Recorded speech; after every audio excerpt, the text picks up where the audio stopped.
Channel में इस्तकबाल खैर मकदम। शुक्रिया। जैसा कि हमने हाजी साहबान को बताया था कि हम हज के मुतालिक अलग अलग पार्ट के अंदर क्लिप्स बनाकर आप लोगों की पेशा खिदमत करेंगे, तो इंशाल्लाह आज हम स्टार्ट कर रहे हैं अजीजिया। तो डॉक्टर साहब से मैं गुजारिश करूंगा कि आप अजीजिया से स्टार्ट करें। सबसे पहले तो मैं तमाम हाजी साहबान को बहुत बहुत दिली मुबारकबाद पेश करता हूं कि अब आपकी देरी ना ख्वाहिश पूरी होने जा रही है। मैं समझता हूं कि जुमेरात के दिन बाद नमाज मगरिब मौलवी हजरात आपको मीना के लिए शिफ्ट कर देंगे। तो जो मुश्किलात, जो परेशानियां छोटी मोटी आती है और जो अरकान किस तरह अदा करने हैं उसके मुतालिक हम सब बातचीत करेंगे। सबसे पहली बात तो बड़ी बात तो ये है कि जिस दिन आपको मौलवी हजरात ले जाएंगे, मतलब जनरली 50% जो हाजी साहबान हैं वो 7 को मगरिब के बाद ही मीना के लिए शिफ्ट कर दिए जाते हैं। तो आपसे इल्तिजा यही है कि ये देखने में आता है कि तमाम हाजी साहबान एहराम पहनकर नियत के बाद बिल्डिंगों के रिसेप्शन के ऊपर आकर भीड़ लगा देते हैं, और कोई लोग शॉपिंग, छोटी मोटी शॉपिंग के लिए अजीजिया की मार्केट में चले जाते हैं। बसेस दरवाजे पर लगी हुई होती है और आप लोग बसेस को भी परेशान करते हैं और सभी लोग खुद भी परेशान होते हैं।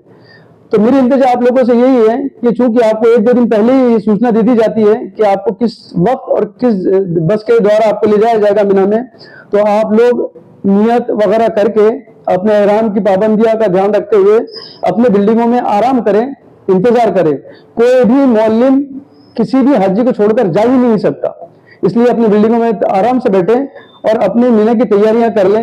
यही छोटी सी गुजारिश है। तो भाई साहब, मैं इसी में कंटिन्यू करते हुए जानना चाहूँगा कि हाजी लोग जो हैं इस कंफ्यूजन में रहते हैं कि उनको मीना के लिए अपने साथ में क्या क्या सामान ले जाना है और उनको जो बाकी बचा हुआ सामान है उनको कहाँ रखना है और कैसे रखना है। तो थोड़ा सा इस पर आप रोशनी डालें। तमीर भाई ने बहुत अच्छा सवाल किया।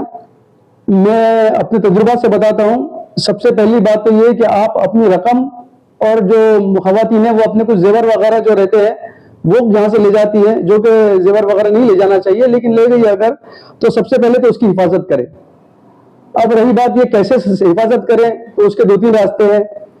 अब कई बार ये देखने में आता है कि हाजी साहबान अपनी रकम को बिल्डिंग के अंदर सूटकेस में रखकर चले जाते हैं और मीना में जाए बाद उनका दिल वहां नहीं बिल्डिंग में अटका हुआ होता है और किसी भी बहाने वो बार बार मीना आने की कोशिश करते, मुजदलिफा आने की कोशिश करते हैं अपनी बिल्डिंगों में।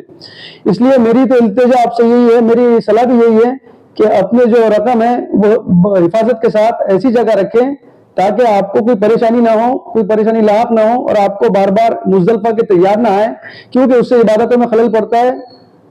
आप मुनासिक हज के अरकान करने के लिए निकले हैं, इबादतों में खलल पड़ेगा तो हज किसी काम का नहीं रहेगा। इसलिए अगर अपने साथ रख सके आप हिफाजत से अपनी रकम वगैरह, तो इसका पूरा पूरा ख्याल रखें।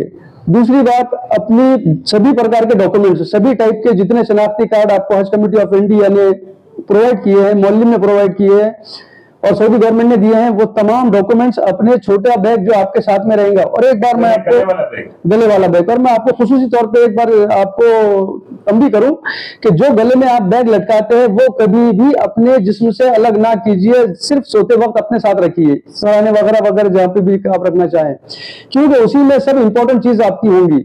अगर वो जिस्म से आपके अलग हो गया, खुदा ना खास्ता कोई हादसा पेश आ गया, अल्लाह ना करे ऐसा हो, तो आपकी इसमें शनाख्ती कार्ड ना होने की वजह से कई मुश्किलात आ जाती है, जो हुकाम के लिए भी बहुत बड़ी एक मुश्किल दरपेश हो जाती है। इसलिए इस बैग को, जो गले वाला बैग है, उसको आप हमेशा अपने साथ रखिए। दूसरा ये कि जो बुजुर्ग हजरात हैं या कि जिनकी दवाइयां शुगर की, ब्लड प्रेशर की वगैरह वगैरह जो चलती रहती हैं, तो पूरी प्रकार की, सभी प्रकार की दवाइयां भी अपने साथ रखें।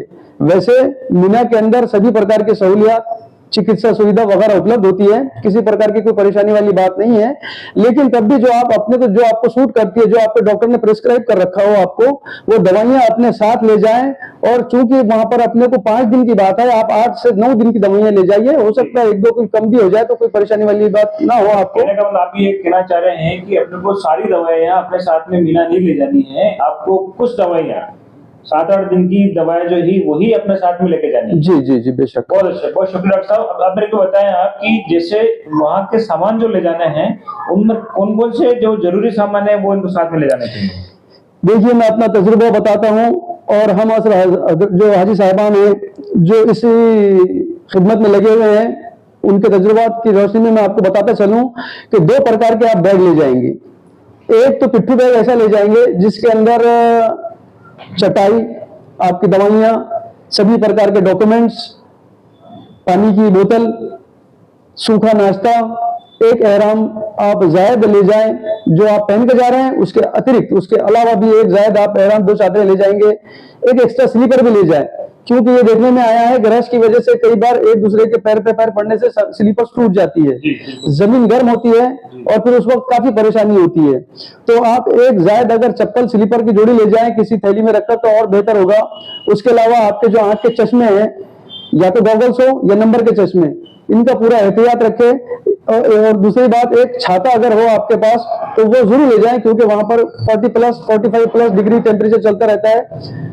और वैसे तो खेमे वगैरह सब उपलब्ध है, लेकिन तब भी जब आप बाहर निकलते हैं तो धूप से बचने के लिए आप इन चीजों का खुसूसी तौर पे अपने साथ ख्याल रखें।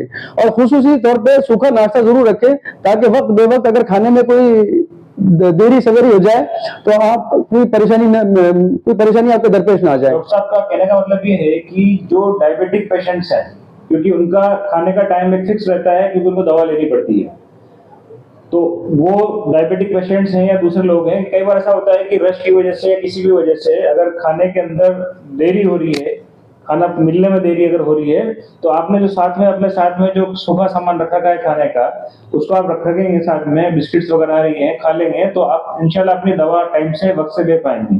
ये जरूरी चीज है। अच्छा डॉक्टर साहब, ये छाते वाला मसला बड़ा हमारे हाजियों को पेश आता है। कई बार क्या होता है कि हाजियों की उम्मीद ये होती है कि भाई जो है गवर्नमेंट की तरफ से छाता मिलता है, लेकिन क्योंकि पब्लिक काफी ज्यादा होती है, कुछ थोड़ा बहुत कभी कभी मैनेजमेंट थोड़ा सा ऊपर नीचे हो जाता है, तो ऐसे केस में हाजियों के पास में छाता नहीं रहता, तो ऐसे में हाजियों को क्या करना चाहिए? मेरी हाजी साहिबान से इल्तिजा है, जहां पर अपन लाखों रुपया खर्च कर रहे हैं, अगर गवर्नमेंट ऑफ इंडिया या आपको आज कमेटी प्रोवाइड करती है तो बहुत बढ़िया है, लेकिन इनकेस अगर वो प्रोवाइड नहीं कर सके, कोई मिसमैनेजमेंट हो जाता है, तो एक छाता कोई बड़ी चीज नहीं है, 5 से 10 रियाल के बीच में वहां पर आ जाएगा। तो जहां आप लाखों रुपया खर्च कर रहे हैं, तो अपनी सुविधा के लिए ही सही एक छाता वहां पर ले लें। अपने एक हाजी हजन मतलब फी मेंबर एक छाता आप रखें तो ये बेहतर होगा। दूसरे मैं बात ऐड करना चाहूंगा कि जब आप मीना जाएं तो 2 बैग इसलिए कहा मैंने कि एक बैग मीना में ही रह जाएगा जब आप अरफात के लिए रवाना होंगे, चूंकि अरफात जाना है आपको और वहां पर जितना ज्यादा सामान ले जाएंगे उतना आपको ही ढोना है, आपको ही तकलीफ होगी।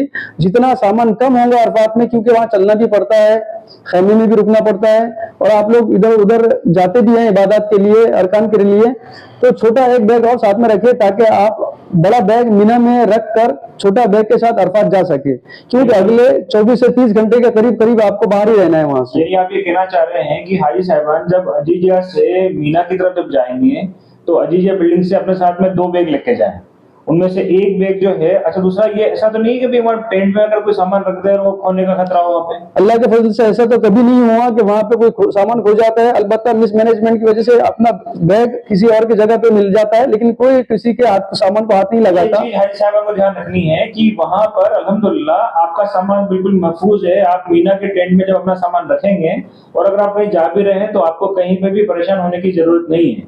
बस एक बात ऐड करते चलूं कि अगर कोई कीमती सामान है, रुपया वगैरह जैसे, तो वो आप टेंट में ना छोड़े, क्योंकि आप अरफात में जाएंगे 9 ज़िलहिज्जा जो रुकने आज़म है, तो उस दिन आप वहां पे इबादत के अंदर आपको खलल ना पड़े, इसलिए आपकी कीमती चीज आपके पास रहनी चाहिए। आपके गले वाले बैग में आपको आपका जो है आपका मोबाइल है, आपका पर्स है, या आपको जो जरूरी डॉक्यूमेंट है, कागजात हैं, वो आपको अपने गले वाले बैग में हमेशा संभाल के रखना है। बहुत बहुत शुक्रिया डॉक्टर साहब। तो अब इंशाल्लाह हम लोग वापस इससे आगे अगले पार्ट में आपसे मुलाकात करेंगे। तब तक के लिए दुआ खैर में याद रखें और अल अलीम हज कदम कदम चैनल को सब्सक्राइब करते रहें, लोगों को भेजते रहें, जुड़ कर रहें। अस्सलाम वालेकुम।